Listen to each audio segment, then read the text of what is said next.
इस वीडियो में आप जानेंगे कि वो 8 बातें कौन सी हैं जिन्हें अगर मनुष्य जान लेता है तो वो कभी दुखी, परेशान और गरीब नहीं रहता।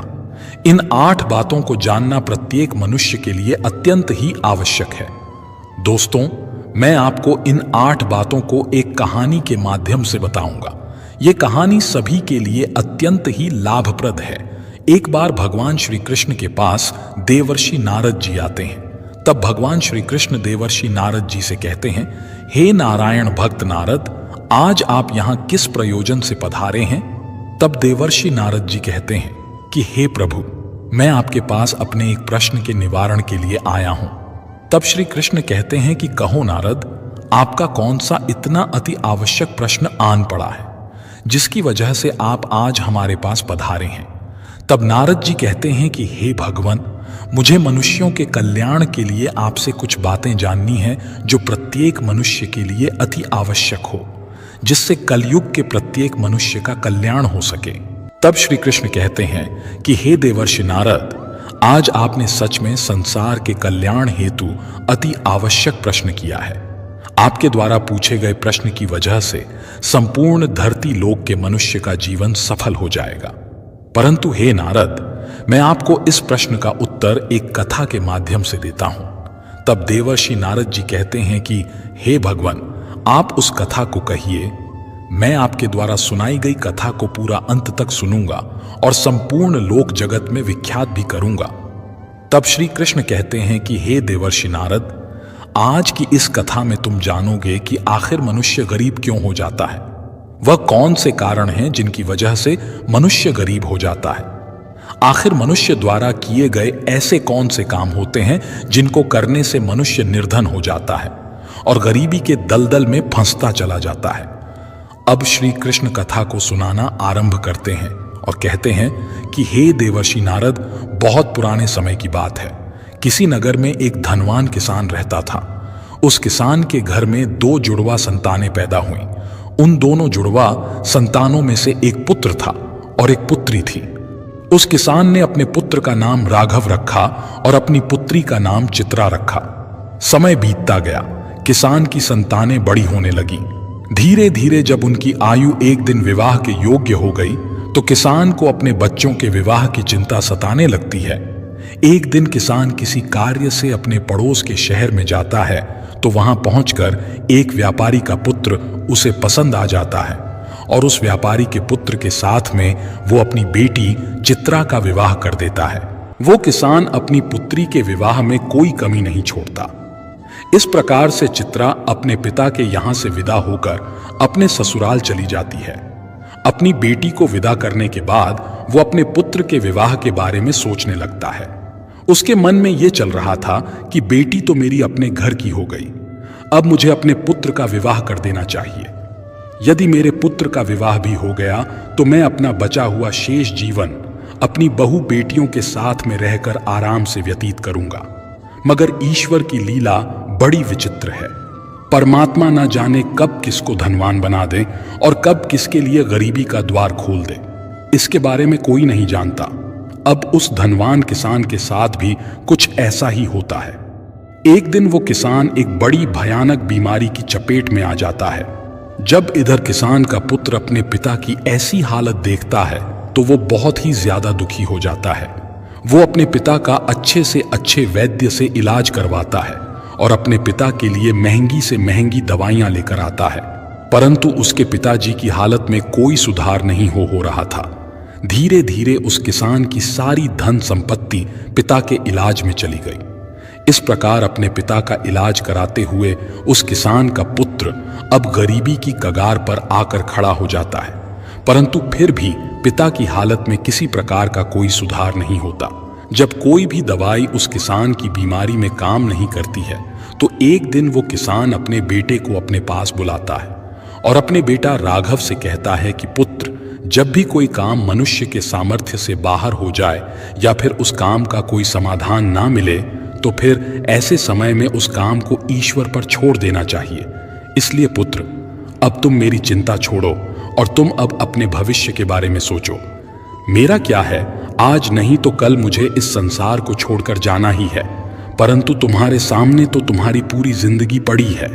मैंने तो अपने दिन बहुत ही अच्छे से जिए हैं। इसलिए पुत्र, अब तुम मेरी चिंता करना छोड़ो और अपना विवाह करके अपनी घर गृहस्थी बसा लो।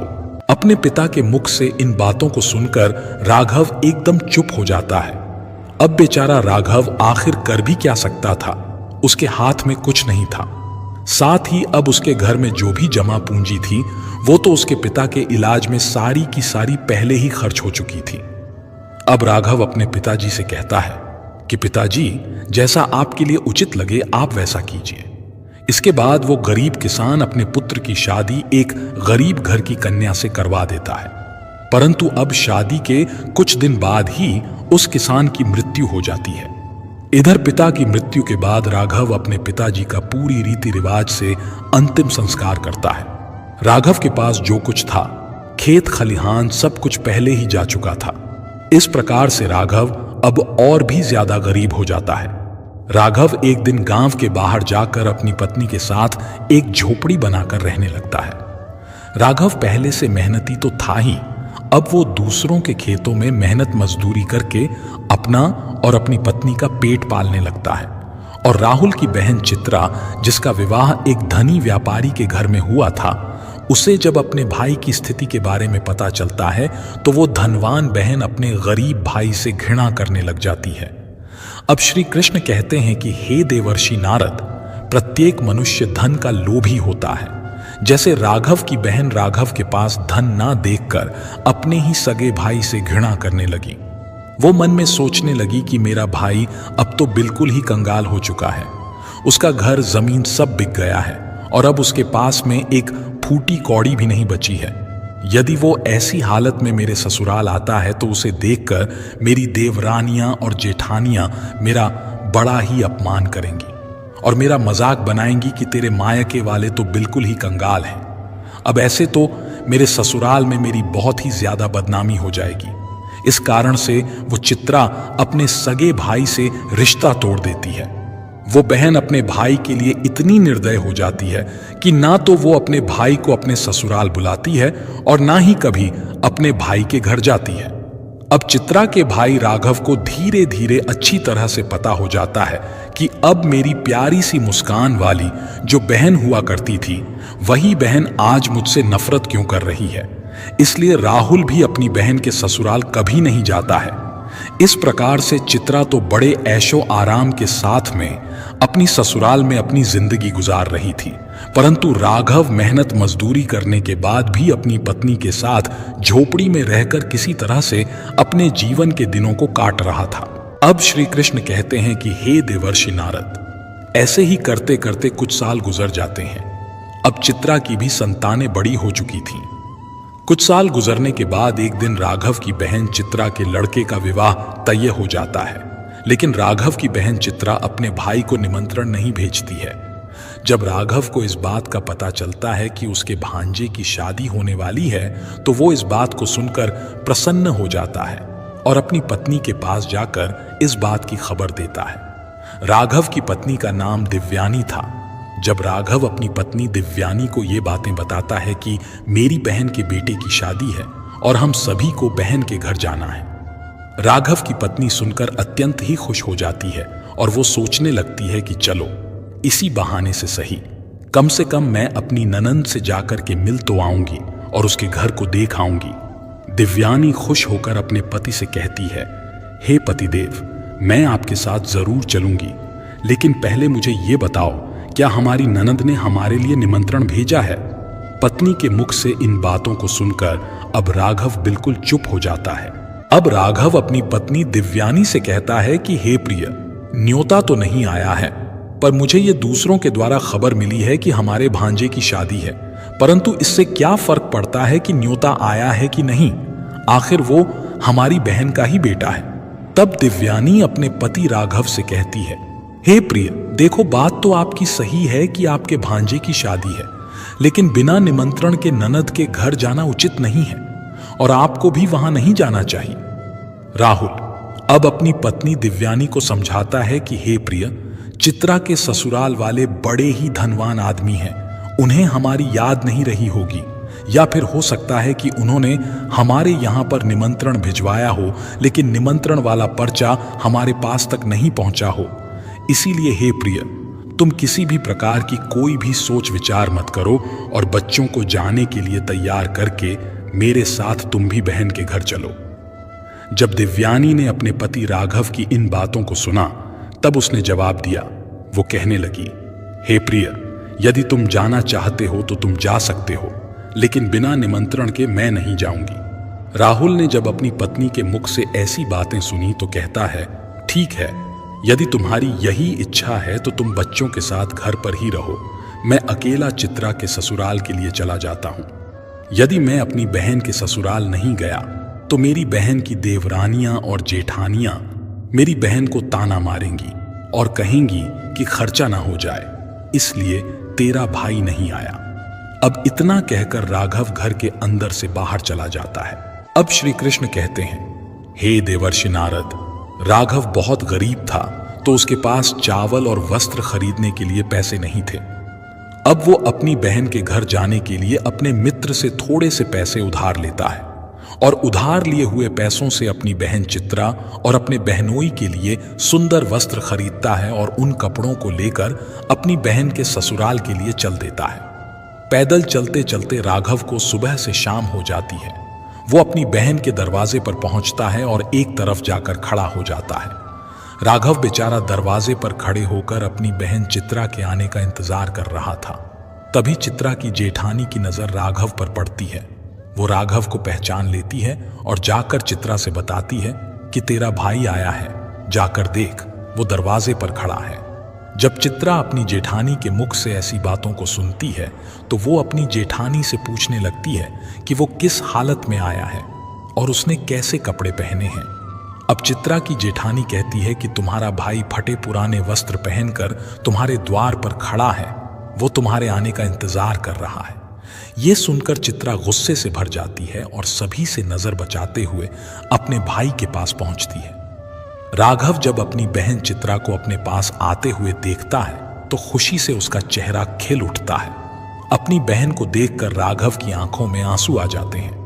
उसके बाद चित्रा अपने भाई को घर के अंदर ले जाती है और पूछने लगती है, भाई, तुम्हारे पास आखिर किसने निमंत्रण भेजा था? राघव कहता है, बहना, तुमने तो अपने भाई को बिल्कुल भुला ही दिया है, परंतु मुझे किसी से पता चला कि मेरे भांजे की शादी है, इसीलिए मैं तुम्हारे लिए और तुम्हारे बेटे के लिए नए कपड़े लेकर आया हूं। अपने भाई के मुख से इन बातों को सुनकर चित्रा कहने लगती है, भाई, तुम्हें इस तरीके से मेरे घर नहीं आना चाहिए था। तुम इस तरीके से फटे पुराने कपड़े पहनकर मेरे घर तक चले आए, ये मेरे लिए बड़े लाज की बात है। कम से कम अपनी नहीं तो मेरी इज्जत, मेरे मान सम्मान का ख्याल तो किया होता, हमारी इज्जत के बारे में तो सोचा होता। चित्रा के मुंह से ऐसे कटु शब्द सुनकर मजबूर भाई का कलेजा छलनी हो जाता है। तब राघव अपनी बहन के पैरों में गिरकर माफी मांगने लगता है। वो कहता है, बहन, मुझे क्षमा कर दो। मुझे नहीं पता था कि मेरी वजह से यहां तुम्हारी बदनामी होगी। मैं तो हमेशा से यही चाहता हूं कि तुम्हारी बदनामी ना हो, तुम्हारी देवरानी जेठानी तुम्हें ताना ना मारे, इसीलिए तो मैं तुम्हारे लिए नए वस्त्र लेकर आया हूं। यदि मुझे ये बातें पहले ही पता होती कि तुम मेरी वजह से इतनी आहत हो जाओगी, मेरे आने से तुम्हें इतना बुरा लगेगा, तो मैं तुम्हारे दरवाजे पर कभी नहीं आता। मैं तो ये सोचकर आया था कि मेरे भांजे की शादी है, यदि मैं नहीं पहुंचा तो मेरी बहन के घर वाले मेरी बहन को ताने मारेंगे। राघव की बातें सुनकर चित्रा का गुस्सा जब थोड़ा सा शांत होता है तो वो राघव से कहती है कि चलो, जब तुम आ ही गए हो तो मेरी एक बात ध्यान से सुनो। जब तक मेरे बेटे की शादी नहीं हो जाती तब तक इस कमरे में ही रहना और भूल कर भी इस कमरे से बाहर निकलने की गलती मत करना, वरना तुम्हें देखकर लोग कहेंगे कि चित्रा का भाई तो भिखारी है। जब सभी मेहमानों के लिए भोजन बन जाएगा तो मैं तुम्हें भोजन की थाली इस कमरे में पहुंचा दूंगी। तुम भोजन करके चुपचाप पिछले दरवाजे से अपने घर को चले जाना। राघव कहता है, ठीक है बहना, मैं आज रात को ही तुम्हारे घर से अपने गांव के लिए चला जाऊंगा, मगर मेरी तुमसे एक विनती है। मैं तुम्हारे लिए और जीजाजी के लिए जो कपड़े लाया हूं, तुम उन कपड़ों को रख लो, उन्हें मैं तुम्हारे लिए बड़े प्यार से लाया हूं। चित्रा भाई से कपड़े लेकर कमरे के बाहर चली जाती है और जाते समय बाहर से उस कमरे की कुंडी लगा जाती है। राहुल उस कमरे में बैठकर अपनी बहन के वापस आने का इंतजार करने लगता है। इधर राघव उस कमरे में बैठा हुआ अपनी बहन के लौटने का इंतजार कर रहा था कि मेरी बहन मुझे भोजन खिलाने के लिए वापस आती ही होगी। परंतु राहुल को क्या पता था कि वह निर्मोही बहन अपने भाई को उस कमरे में बंद करके अपने घरेलू काम धंधे में लग चुकी है और भाई के लिए भोजन देना भूल चुकी है।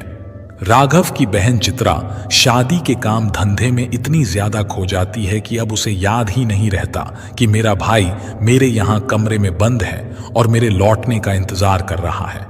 अब जैसे जैसे समय बीतने लगता है, भूख प्यास की वजह से राघव छटपटाने लगता है और उसकी हालत भी खराब होने लगती है। तब राघव अपनी बहन को आवाज लगाता है, लेकिन उसकी आवाज को कोई भी नहीं सुनता है। चित्रा का घर बहुत बड़ा था। चित्रा ने अपने भाई को सबसे किनारे वाले कमरे में बंद किया था और उधर कोई आता जाता भी नहीं था। चित्रा शादी की रस्मों में व्यस्त थी। इस तरह से राहुल को उस कमरे में पड़े पड़े 2 दिन बीत जाते हैं। राघव को अपनी पत्नी और बच्चों की याद आती है। राघव सोचता है, यदि यहां कोई नहीं आया तो मैं भूखा प्यासा इसी कमरे में मर जाऊंगा। यदि मैं मर गया तो मेरी पत्नी सहित बच्चों का क्या होगा? मेरे ना होने पर कैसे मेरी पत्नी बच्चों का पालन पोषण करेगी? यही सब कुछ सोचते सोचते और कमजोरी की वजह से राघव बेहोश होने लगता है। तभी किसी काम की वजह से चित्रा की जेठानी कमरे के पास से गुजरती है। राघव के कानों में किसी के आने की आवाज सुनाई देती है तो वो अपनी पूरी ताकत से उस कमरे का दरवाजा पीटने लगता है। चित्रा की जेठानी के कानों में दरवाजे को पीटने की आवाज आती है तो वो दरवाजे को खोलकर देखती है। अंदर राघव को देखकर वो चौंक जाती है और राघव से पूछने लगती है, भाई, तुम्हें इस कमरे में किसने बंद किया है? राघव इस बात का कोई जवाब नहीं देता है, क्योंकि वो अपनी बहन को उसकी ही जेठानी की नजरों में गिराना नहीं चाहता था। परंतु जब चित्रा की जेठानी ने दोबारा पूछा तो राघव झूठ मूठ कह देता है कि मैं इस कमरे में आराम कर रहा था। तभी किसी ने गलती से बाहर से दरवाजे की कुंडी लगा दी और मैं इस कमरे में बंद हो गया। बहन, यदि तुम आज नहीं आती तो मेरे प्राण आज चले जाते। और इतना कहने के बाद राघव घर के पिछले दरवाजे से चुपचाप बाहर निकलकर चला जाता है। राघव बेचारा 3 दिन का भूखा प्यासा था। वो चुपचाप अपने घर की तरफ को चल देता है। चलते चलते काफी दूर निकल जाता है और भूख प्यास के कारण उससे ठीक से चला भी नहीं जा रहा था। उसे 1 कदम चलते ही चक्कर आने लगता है। जैसे ही राघव का सिर चकराता और वो जमीन पर गिरने ही वाला होता है, तभी वहां पर कहीं से एक बूढ़ी औरत आ जाती है और राघव के गिरने से पहले ही उसे पकड़ लेती है। जब कुछ घंटे बाद राघव को दोबारा होश आता है तो वो स्वयं को एक एक बूढ़ी औरत की गोद में लेटा हुआ पाता है। वो बूढ़ी औरत एक पंखा लेकर उसको हवा कर रही थी। होश आने के पश्चात राघव खड़ा हो जाता है और उस बूढ़ी औरत को प्रणाम करके कहता है, हे मां, तुम कौन हो? वो बूढ़ी मां साक्षात देवी मां थी, क्योंकि राघव की पत्नी रोज देवी मां की पूजा किया करती थी और पूर्ण श्रद्धा से भाव से देवी मां की भक्ति किया करती थी। वह बूढ़ी औरत कहती है, मैं एक दुखिया हूं और इस जंगल को अपना घर समझकर इस जंगल में वास करती हूं। तब राघव उस बूढ़ी मां को धन्यवाद करके अपने घर के लिए वहां से चलने लगता है। तभी बूढ़ी औरत पूछती है, बेटा, तुम कहां से आ रहे थे और इधर कहां को जा रहे हो? तब राघव बताता है, हे मां, मेरे भांजे की शादी थी, इसी वजह से मैं अपनी बहन के घर गया हुआ था और इधर मेरा गांव है, मैं इधर अपने गांव के लिए जा रहा हूं। तो बूढ़ी औरत राघव से कहती कि है बेटा, यदि तुम बुरा ना मानो तो मैं तुमसे एक बात पूछना चाहती हूं। तब राघव कहता है, पूछो मां, तुम मुझसे क्या पूछना चाहती हो? बूढ़ी औरत कहती है कि बेटा, यदि तुम अपनी बहन के घर से आ रहे हो, जैसा कि तुमने मुझे बताया तुम्हारी बहन के यहां पर शादी थी, तो फिर तुम खाली हाथ कैसे अपने घर जा रहे हो? क्या तुम्हारी बहन ने तुम्हारे बच्चों और पत्नी के लिए कुछ नहीं भेजा? तब उस बूढ़ी औरत के मुख से ऐसी बातों को सुनकर राघव की आंखों में आंसू आ जाते हैं। राघव उस बूढ़ी औरत को सारी बात बता देता है। राघव के मुंह से पूरी घटना को सुनने के बाद में वो बूढ़ी माता कहती है, पुत्र, तुम किसी भी प्रकार की चिंता मत करो। जो हुआ उसे भूल जाओ और सुनो, यहां से कुछ दूरी पर मेरा एक बगीचा है। उस बगीचे में अनेकों प्रकार के फल लगे हुए हैं। तुम उस बगीचे में चलकर के पहले कुछ फल खाकर अपना पेट भर लो, क्योंकि तुमने 2 दिन से कुछ नहीं खाया है। जब तुम्हारा पेट भर जाए तो कुछ फल तुम अपनी पत्नी और बच्चों के लिए भी तोड़कर रख लेना। जब तुम्हारी पत्नी और बच्चे तुमसे मिलेंगे तो पूछेंगे कि तुम अपनी बहन के ससुराल से क्या लेकर के आए हो, तो तुम कह देना मेरी बहन ने तुम्हारे लिए फल भेजे हैं। ऐसा करने से तुम अपनी पत्नी और बच्चों के सामने शर्मिंदा होने से बच जाओगे और इससे तुम्हारी मान प्रतिष्ठा भी बची रहेगी। राघव बूढ़ी औरत की बात मानकर बगीचे में पहुंच जाता है। उस बगीचे में नाना प्रकार के फल लगे हुए थे। राघव उन वृक्षों से फल तोड़कर खाता है और कुछ फलों को तोड़कर अपने थैले में रख लेता है। बाद में राघव उस बूढ़ी औरत को धन्यवाद देता है और आज्ञा लेकर अपने घर के लिए चल देता है। तब बूढ़ी औरत उसे एक पत्र देते हुए कहती है, इस पत्र में जीवन की वो 8 जरूरी बातें हैं जो तुम्हें एक दिन काम आएंगी। राघव फलों से भरे हुए उस थैले और पत्र को लेकर अपने घर चला जाता है। घर पहुंचकर राघव के बच्चे और पत्नी राघव के पास आते हैं और पूछने लगते हैं, पिताजी हमारे लिए क्या लाए हैं? राघव अपने हाथों का थैला अपनी पत्नी को थमा देता है और घर से बाहर चला जाता है। राघव के जाने के बाद उसकी पत्नी जब उस थैले को खोलकर देखती है तो एकदम से हैरान रह जाती है। दिव्यानी थैले में देखती है कि वो थैला पूरा सोने चांदी के रूप में बने फलों से भरा हुआ है। राघव जो फल लाया था उसमें से कुछ अनार भी थे। जब राघव की पत्नी ने अनार को फोड़ा तो अनार के फलों से हीरे निकलते हैं। ये सब देखकर वो बहुत खुश हो जाती है। वो भागी भागी अपने पति के पास पहुंचती है। कहती है कि हे प्रिय, तुम तो शादी में गए थे और आखिर तुम लेकर क्या आए हो? अपनी पत्नी की बातों को सुनकर राघव सोचने लगता है कि मेरे घर वालों को शायद फल पसंद नहीं आए होंगे, इसीलिए मेरी पत्नी मुझसे ऐसी बात पूछ रही है। तब राघव अपनी पत्नी से कहता है, हे प्रिय, बहन ने जो कुछ भी भेजा है वो मैंने लाकर तुम्हें दे दिया। अब जो कुछ भी थैले में है उसे ही बच्चों को बांट कर दे दो। तब पत्नी कहती है, पहले तुम घर के अंदर तो चलो, चलकर देखो तो सही कि तुम्हारी बहन ने तुम्हारे लिए क्या भेजा है।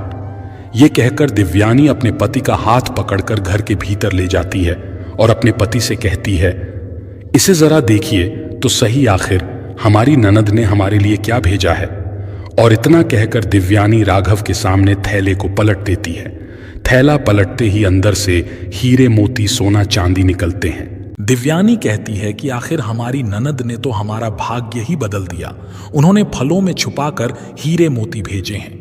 जब ये नज़ारा राघव देखता है तो उसे समझ आ जाता है कि मुझे जो रास्ते में जो बूढ़ी औरत मिली थी वो कोई साधारण औरत नहीं थी। वो बूढ़ी औरत कोई देवी माँ थी। लेकिन इस बारे में राघव अपनी पत्नी से कुछ भी नहीं बताता है और मन ही मन उस बूढ़ी औरत का धन्यवाद करता है। अब इस प्रकार से राघव को बहुत सारा धन मिल जाता है। वो पहले की तरह फिर से धनवान बन जाता है। कुछ समय बाद राघव अपनी पत्नी और बच्चों के लिए एक अच्छा सा आलीशान महल बनवाता है और बड़ी शान और शौकत के साथ राजा महाराजाओं की तरह उस महल में रहने लगता है।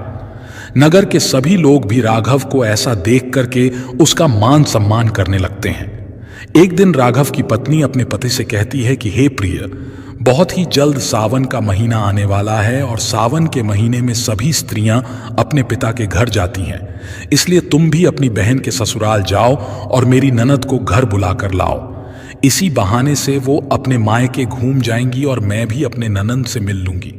राघव जब अपनी पत्नी की बात सुनता है तो अपनी पत्नी के कहने पर एक बार फिर से अपनी बहन के ससुराल चल देता है और एक बार फिर अपनी बहन के उसी दरवाजे पर जाकर खड़ा हो जाता है जिस दरवाजे पर वो कुछ दिन पहले आकर के खड़ा हुआ था।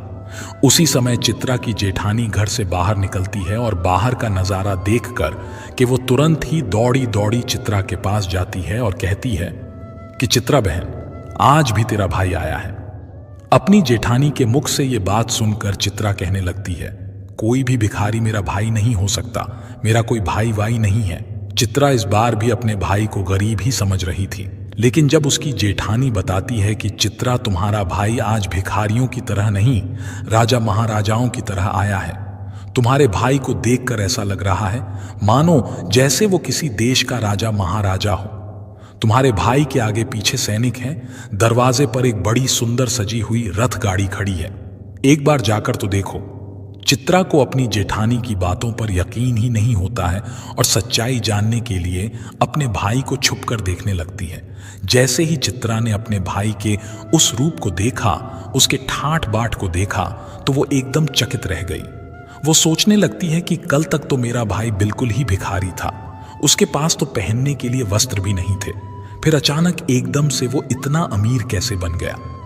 अब तो राघव की बहन चित्रा आरती का थाल सजाकर अपने भाई की आरती उतारने लगती है।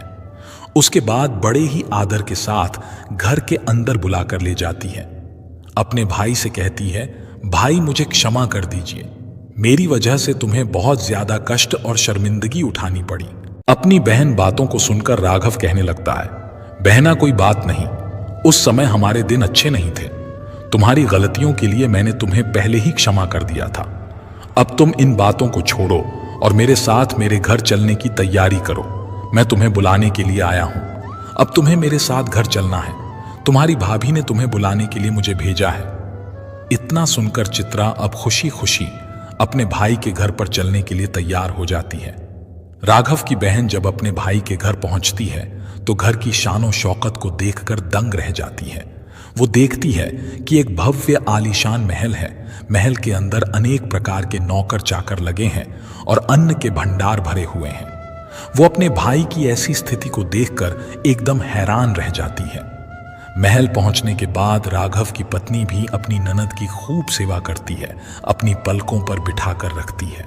राघव की पत्नी को लगता था कि ये सब शानो शौकत हमारी ननंद की वजह से है, उसकी मदद के कारण ही हम इस मुकाम पर पहुंचे हैं। क्योंकि राघव ने कभी अपनी पत्नी को अपने अमीर होने के पीछे की बात नहीं बताई थी। वो जानता था कि ये सब चित्रा की वजह से नहीं, देवी मां के आशीर्वाद से हुआ है। राघव की पत्नी दिव्यानी इस बात से अवगत नहीं थी, इसीलिए वो अपनी ननद की खूब सेवा करती और ख्याल रखती। कुछ दिन बीतने के बाद जब राघव की बहन अपने ससुराल जाने को तैयार होती है तो राघव की पत्नी दिव्यानी अपने पति से कहती हैं, हे प्रिय, कल तुम्हारी बहन अपने घर जाएगी, इसलिए बाजार जाओ और अपनी बहन के लिए कोई अच्छा सा तोहफा ले आओ। अपनी पत्नी की बात सुनकर राघव घर से चला जाता है और एक मोची की दुकान पर पहुंचता है। राघव मोची से कहता है, मोची भाई, मुझे अपनी बहन के लिए बोलने वाली जूती बनवानी है, क्या तुम बोलने वाली जूती बना सकते हो? मोची कहता है, सेठ, मैं बोलने वाली जूती तो बना दूंगा, लेकिन उसके बनवाने की बहुत कीमत लगेगी। तब राघव कहता है, मैं तुम्हें मुंह मांगा पैसा दूंगा, लेकिन तुम ऐसी जूतियां बना दो कि वे जूतियां जब भी मेरी बहन पहन कर चले तो वे जूतियां बारी बारी से मैं आपको जो ये 8 बातें बताने वाला हूं उन 8 बातें को बोले। इसके बाद राघव मोची को वो 8 ज्ञान बातें बताता है जो उसे उस बूढ़ी औरत ने चलते समय बताई थी। राघव कहता है, पहली बात, पैसों के बाजार में जब बदल गई तहजीब, धन दौलत से जुड़ रहे रिश्ते हुए गरीब। अपनी धन दौलत का अभिमान मत करो। जो लोग अपने पैसे का अहंकार करते हैं, अपनी शक्ति का अहंकार करते हैं, दूसरों को नीचा दिखाने की कोशिश करते हैं, दूसरों को दुख पहुंचाते हैं, एक ना एक दिन उनका वही अहंकार, वही अभिमान उनका सर्वनाश कर देता है। दूसरी बात, जीवन में आप चाहे कितने भी सफल हो जाएं, चाहे कितने भी बड़े इंसान क्यों ना बन जाएं, लेकिन उसका अहंकार, उसका अभिमान दूसरों को कभी ना दिखाएं। तीसरी बात, किसी से बैर या घृणा मत रखो। दिल साफ होगा तो हर गुनाह माफ होगा। हिसाब तुम्हारी कमाई का नहीं, तुम्हारे कर्मों का होगा। चौथी बात, अपने अच्छे समय का कभी गुरूर मत करो। समय कब रंग बदलता है ये कोई नहीं जानता, क्योंकि प्रभु श्री राम को जिस रात राज्य मिलने वाला था, सुबह वनवास मिल गया। जिंदगी का यही कड़वा सच है कि जब आपके पास पैसा होता है तब हजारों लोग आपको पहचानते हैं, आपके साथ दोस्ती करना चाहते हैं। अगर यही पैसा चला जाए तो आपको कोई नहीं पहचानेगा। इसीलिए शायद कहा जाता है कि गरीब लोगों का कोई रिश्तेदार नहीं होता, जबकि अमीर के घर में रिश्तेदारों का दरबार लगता है। जब हम अपने रिश्तों के लिए वक्त नहीं निकाल पाते, तब वक्त हमारे बीच से रिश्ता निकाल देता है। दोस्तों, गरीबी से बड़ा कोई अभिशाप नहीं है, इसलिए ज्ञान को हासिल करके अज्ञान को दूर करो। समय को दोष मत दो, कर्म साधना में जुटो और अपनी गरीबी दूर करो। ज्ञान सदैव हथियार का काम करता है। राघव उस मोची से अपनी बहन के लिए हीरे मोतियों से जड़ी हुई सोने और चांदी की जूतियां बनवाता है और उन जूतियां को ले जाकर अपनी बहन के लिए उपहार स्वरूप दे देता है। सोने चांदी की जूतियां को देखकर चित्रा का चेहरा एकदम खिल जाता है। अब चित्रा अपने भाई से विदा लेकर अपने घर चली जाती है। जब चित्रा अपने ससुराल पहुंचती है तो चित्रा की देवरानी जेठानी पूछने लगती हैं, तुम्हारे भाई ने तुम्हें क्या उपहार दिया है? तब चित्रा अपनी देवरानी जेठानी तथा अपने सास ससुर को अपने भाई के द्वारा दी हुई भेंट दिखाती है और कहती है, देखो, मेरे भाई ने मुझे सोने चांदी से जड़ी हुई, हीरे मोती से जड़ी हुई ये जूतियां दी हैं। तब चित्रा उन जूतियां को पहनकर चलकर दिखाती है। जैसे ही चित्रा उन जूतियां को पहनकर चलती है तो जूतियां बोलती हैं, पैसों के बाजार में बदल गई तहजीब, धन दौलत से जुड़ रहे रिश्ते हुए गरीब। जब चित्रा इस बात को सुनती है तो उसका सर शर्म से नीचे झुक जाता है और अपने भाई को याद करके एकदम से रोने लगती है। जब चित्रा का ऐसे लटका हुआ मुंह उसकी देवरानी जेठानी देखती है तो वो पूछती है कि चित्रा, आखिर क्या हुआ जो तुम अचानक से रोने लगी?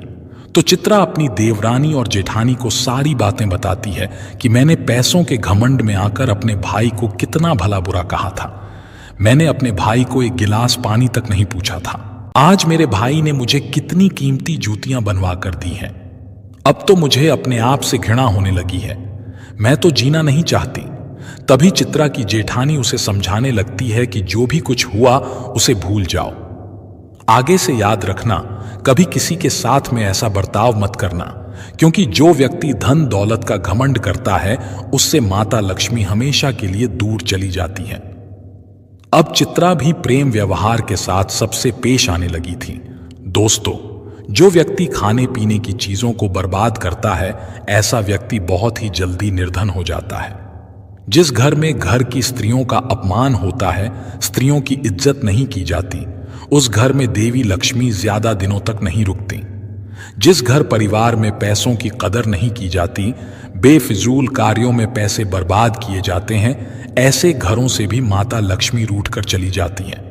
जो लोग पैसे आने के बाद उस पैसे से दूसरों के मान प्रतिष्ठा को ठेस पहुंचाते हैं या फिर अपने धन के बलबूते पर दूसरे लोगों को परेशान करते हैं, ऐसे लोगों के घरों से भी माता लक्ष्मी बहुत जल्दी चली जाती हैं। जिस घर के लोग अपने कर्तव्यों का पालन नहीं करते, जो अपने कार्यों को कल पर टालते रहते हैं, उन लोगों के घरों से भी माता लक्ष्मी रूठ जाती हैं। जिस घर परिवार के लोग अपने से बड़े लोगों की इज्जत नहीं करते, अपने से बड़ों का कहना नहीं मानते या फिर अपने से बड़ों से कटु शब्द बोलते हैं, ऐसे लोगों को भी गरीबी का सामना करना पड़ता है। जिस घर में परिवार के लोग अपने मेहमानों का सम्मान नहीं करते, अपने मेहमानों का आदर भाव नहीं करते या फिर अपने दरवाजे से किसी भी मनुष्य को खाली हाथ लौटा देते हैं, ऐसे लोगों के यहां से भी माता लक्ष्मी नाराज होकर चली जाती है। अब जो भी मनुष्य इन बातों को हमेशा गांठ बांध कर रखता है, उसका भाग्य उसी तरह से उज्जवल हो जाता है जैसे राघव का भाग्य उज्जवल हुआ। तब देवर्षि नारद जी कहते हैं, हे माधव, आपके आशीर्वाद से मुझे सब कुछ मालूम हो गया है। आपका मुझे इस प्रकार का ज्ञान देने के लिए सत सत नमन। मित्रों, इस प्रकार माया का कभी घमंड नहीं करना चाहिए। ईश्वर ना जाने कब किसके लिए गरीब का द्वार खोल दे और कब किसके लिए अमीरी का द्वार खोल दे, इस बात को किसी को पता नहीं है। पैसों के घमंड में आकर कभी भी किसी का अपमान या अनादर नहीं करना चाहिए। धन से हम जीवन की सारी सुख सुविधा तो हासिल कर सकते हैं, पर जीवन में सुकून केवल अच्छे कर्मों से ही मिलता है। लगातार हो रही असफलताओं से निराश नहीं होना चाहिए, क्योंकि कभी कभी गुच्छे की आखिरी चाबी भी ताला खोल देती है। रिश्ते चाहे कितने ही बुरे हो, उन्हें तोड़ना मत, क्योंकि पानी चाहे कितना भी गंदा हो, अगर प्यास नहीं बुझा सकता तो आग तो बुझा ही सकता है। जिंदगी में एक ऐसे इंसान का होना बहुत जरूरी है जिसको दिल का हाल बताने के लिए लफ्जों की जरूरत नहीं पड़ती। ईश्वर से कुछ मांगने पर ना मिले तो उससे नाराज ना होना, क्योंकि ईश्वर वो नहीं देता जो आपको अच्छा लगता है, बल्कि वो देता है जो आपके लिए अच्छा होता है। जिनसे कोई उम्मीद नहीं होती, अक्सर वही लोग बुरे वक्त में साथ निभा जाते हैं। फिर से प्रयास करने से मत घबराना, क्योंकि इस बार शुरुआत शून्य से नहीं, अनुभव से होगी। खुद को इतना सरल मत बनाओ कि हर कोई आपका इस्तेमाल कर ले। जब भी आपसे कोई चीज छिन जाए तो समझ जाओ कि वो कुदरत आपको पहले से कुछ बेहतर देना चाहती है। अगर रिश्ता पक्का रखना हो तो नाराजगी कच्ची रखनी चाहिए। वो आदमी वास्तव में बुद्धिमान है जो क्रोध में भी कभी गलत बात मुंह से नहीं निकलता है। लोग आपके बारे में क्या सोचते हैं ये जरूरी नहीं है, बल्कि आप खुद के बारे में क्या सोचते हैं ये बहुत जरूरी है। किसी के साथ अच्छे समय में बैठना बहुत सरल है, लेकिन मुश्किल समय में साथ खड़े रहना बहुत मुश्किल होता है। जिंदगी में कुछ फैसले